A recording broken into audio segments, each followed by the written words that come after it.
Coming in for the second half of version 2.6, the sun will set for now and give way to the moon. Iuno has arrived and I had to deal with my Twitter page being filled with people nosebleeding all over for her. But in all seriousness, this one's gonna be an interesting one because not only does she have a very striking appearance, but said appearance is canonically and literally supposed to be a mirrored contrast to Augusta, given the two very conspicuously have the whole sun and moon motif. Most of 2.6's story features them in consort with one another, and Kuro has a tendency to put units in close narrative association with each other in the same line of work as far as gameplay is concerned, evidenced by the likes of Cardidia and Shorekeeper giving direct buffs only to Rover to portray their bond in the story. The difference is, Rover is available to all players, but Augusta is not. Will this get in the way of Iuno, or is the moon able to shine by herself? We'll be looking into her gameplay and moveset to analyze the rotations and playstyle, giving my thoughts on her expected placement in the metagame, as well as a brief guide on how to build her, what parties to field her in, and whether or not it's worth pulling for her.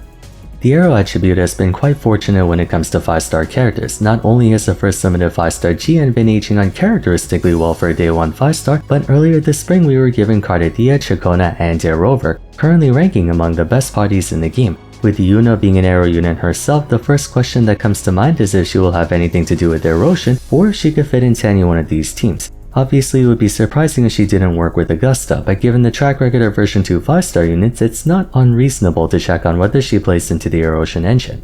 I won't waste her time, she doesn't. Iuno has no association with erosion whatsoever, which could be interpreted as a good or bad thing from one person to another. On one hand, giving Iuno erosion synergy alleviates the burden of having to pull Chacona for Cardidia, giving the engine more options. On the other hand, by making Iuno an erosion unit, it becomes exceedingly difficult to play her with anyone besides Cardidia. Again, it depends on who you ask. If she doesn't play into erosion, what does she do? I actually want to begin her ability analysis by not looking at her skill Forte or Liberation. Instead, let's open up with her outro skill because not only does it paint a clear indication of the type of role she is meant to fulfill, but it also represents a noticeable leap in power scaling of outro skills compared to before. On top of Iuno dishing out an attack, she also provides an overwhelming 50% heavy attack damage boost to the incoming Resonator. At a surface glance, this is a big deal. Up until now, the 4 units of the attack-type outro skills, Sanhua, Mortefi, Talchi, and Jinshin, had outros of 38% to their respective ones, and while 50 isn't too big of a departure from 38, only being about a third higher, Iuno's the first unit to do so. And I imagine she won't be the last. In short, Iuno having a stronger heavy attack boost than Mortefi carries with it the implication that we'll potentially get a second generation of outro skill supports with a higher baseline. But I digress, outro skill doesn't necessarily correlate to playstyle and merely determines who they compare with. Let's talk about Iuno's actual gameplay, starting with a unique mechanic, Lunar Cycle. In a similar fashion to Phoebe, Iuno has 2 different modes that affect her playstyle, Half Moon and New Moon. By default, she's in the Half Moon state when beginning Lunar Cycle and can alternate between the two by jumping during Lunar Cycle. As a footnote, all of Iuno's heavy attacks in Lunar Cycle deal Liberation damage, so keep that in mind when building her. While in Half Moon, she generates sentience, which is her Forte gauge, by attacking, while in New Moon, her attacks consume sentience to increase her damage multiplier, give her more Concerto energy, and chief of all, heal the party on hit, not unlike how Brand's able to restore health for his team throughout the course of his attack rotation. In addition, Iuno's got a max Concerto attack reminiscent of Camellia's. Heavy attacking will deal a blast of Liberation damage to nearby enemies, heal the party, and create a full moon domain for 25 seconds, while inside, Iuno regenerates the active character's health and stamina. You can think of it like a variation of Shorekeeper's Stellar Realm. Up to this point, you might be wondering where the Augusta synergy is. Well, here's where it's at. Gaining a shield inside the full moon domain will give you a 4% all damage amp for 10 seconds that stacks up to 10 times for a total of 40%. Seeing as not a single character besides Augusta is capable of generating multiple instances of shielding in mass quantities, this buff is obviously intended for only Augusta, as neither Brand nor Jianshin can get 10 shields off in a single rotation, alongside the fact that neither of them scale off heavy attack damage. That would be my only gripe with this ability. You can't stack it on Iuno and then swap out to a character who can't shield because it resets anytime you swap out. Iuno's win condition essentially revolves around getting off the full moon domain. You start by attacking to build Forte, then using that Forte to build Concerto, and at max Concerto you summon the moon and then get the hell out of there. The rest is mostly just window dressing at that point, but for thoroughness sake, let's go through a skill next. There are 3 versions depending on what cycle you're in. Casting Basic Attack 3 intro skill or using her base skill will give you an empowered skill that does more damage and activates Lunar Cycle. Her Half Moon skill is essentially the same as her non-Lunar Cycle skill and damage. Again, the purpose of Half Moon is to generate Forte, then have it be used in New Moon. Speaking of New Moon, her New Moon skill can be used twice. Doing so enables you to deal Aero damage and quickly dodge in a certain direction, the same ones Carlotta has on her Liberation attacks. Essentially, all versions of her skill are just combo attacks to generate Forte and Concerto. Now, if you're wondering what a Liberation does, it's just big arrow damage, that's it. Oh, and it opens up the lunar cycle if you're not already in it. Iuno's kit conveniently isn't all that complicated. As per usual, we'll go into her inherent and intro skills and then get onto her attack rotation. Starting with inherent skill 1, Waxing Ascent causes all of her attacks and abilities to give her a shield for a third of her attack. Sadly, it goes away when switching out. It's nearly identical to Augusta's inherent skill 1, they both gain shields whenever attacking.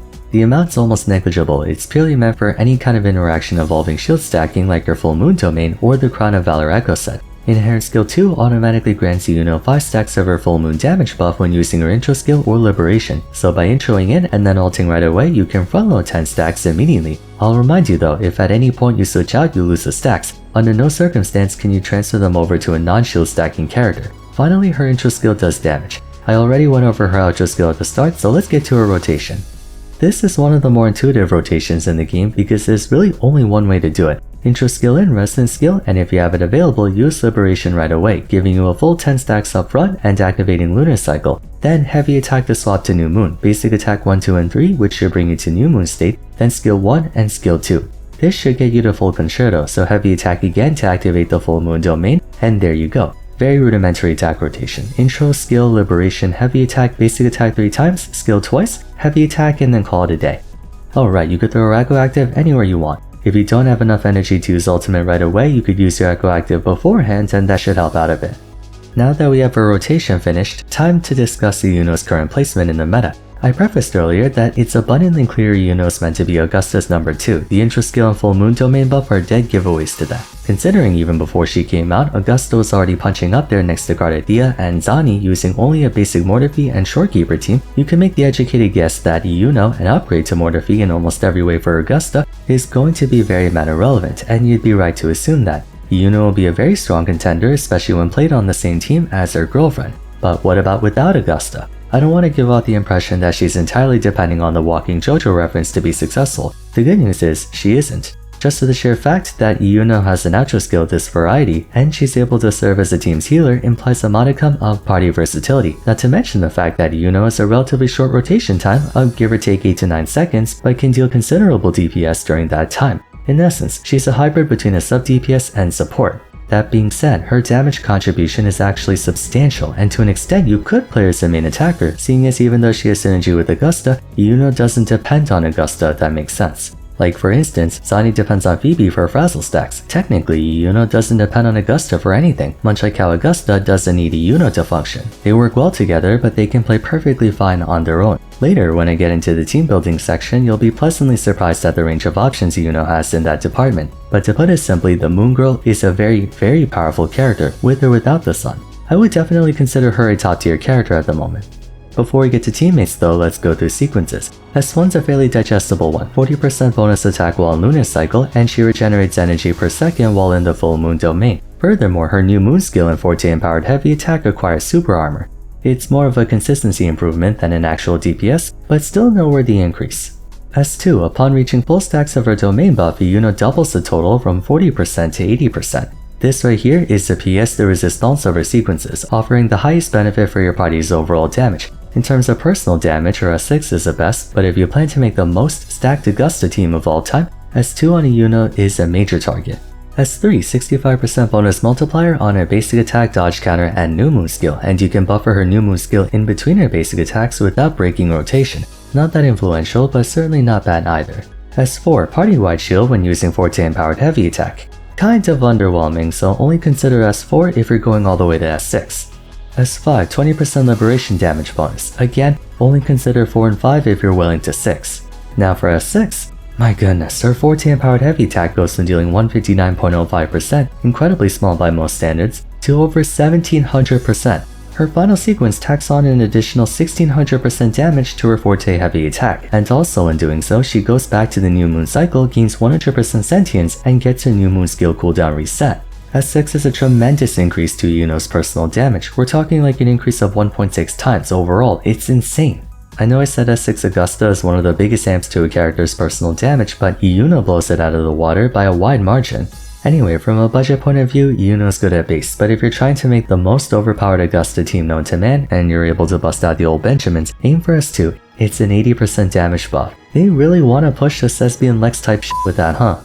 Okay, now let's talk about teams. If it wasn't apparent, Augusta Iuno Shorekeeper is the premier team of choice. If I'm not mistaken, their damage is so high they can actually give Carditia, Chikona, and Derover a run for their money. I'm not kidding, their DPS and rotation time is almost exactly identical, and Foliar Erosion is one of the 2 strongest overall teams in the game. If memory serves, only Zani, Phoebe, Spectrover come out on top over those 2. However, there's also the opportunity to go GN in place of Augusta. Though GN's unable to make use of the full moon domain buff, thanks to Iuno dealing strong personal damage and Duracha skill being 50% heavy attack, you can play GN Iuno Shorekeeper as well. Although, would you believe me if I said in this team, despite Iuno being the secondary unit, she and GN contribute roughly equal to the team's overall DPS, if not Iuno potentially doing a little bit more. That should give you some perspective on how strong she is, even without her significant other. Being able to heal, you can also bring a flex option for your third party slot instead of Shorekeeper. For example, you can go GN Iuno Chikona or Augusta Iuno for Lova. In fact, while I wouldn't consider it optimal, you could even do Zani Iuno Phoebe. Zani's a heavy attacker and Phoebe could work as your third character. All of these alternatives maintain anywhere between 55 to 65k DPS on average. Not bad in the slightest.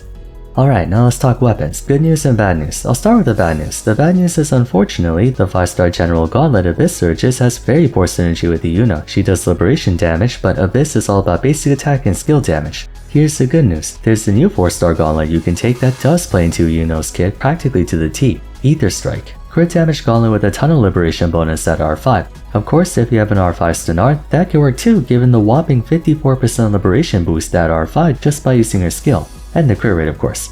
Regarding Moongazer Sigil, by the way, her signature, it's essentially a gauntlet version of Thunderflare Dominion in that you can get up to 36% defense ignore through rapid shielding, alongside a hefty 36% crit rate substat. To no one's surprise, it's the best weapon for Iuno. But there's also one other option. Verity's Handle's also practically meant for Iuno. Crit rate, attribute damage bonus, and a humongous liberation damage boost. Shangliao and Iuno are both liberation gauntlet wielders, so you can always take this weapon and throw it on hers. I believe it's only about 5% weaker than her signature. Although as to say, her weapon selection is not too bad, you definitely have options. Once again, if you were to decide between S1 or signature weapon always comes first.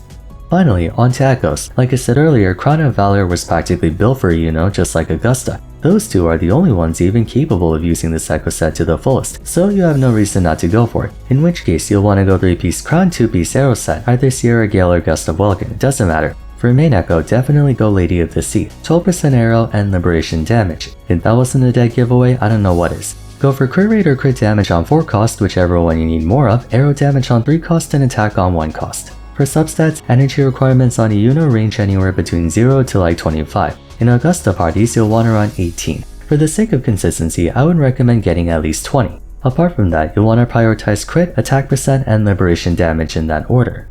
And there we have it. Iuno's a top tier secondary character and surprisingly versatile despite her obvious implied pairing with Augusta, so even if you don't have Augusta, there are alternative reasons to play her. She's definitely worth your time in Asteroids, although I don't think I had to tell you guys that, because you're probably pulling her for research purposes or something.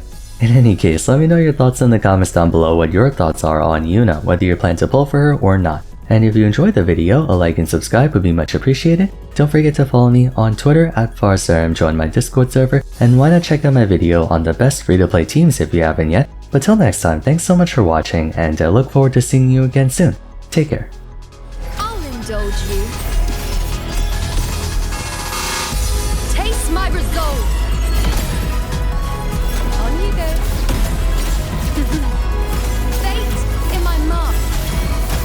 Future. Conquest begins now.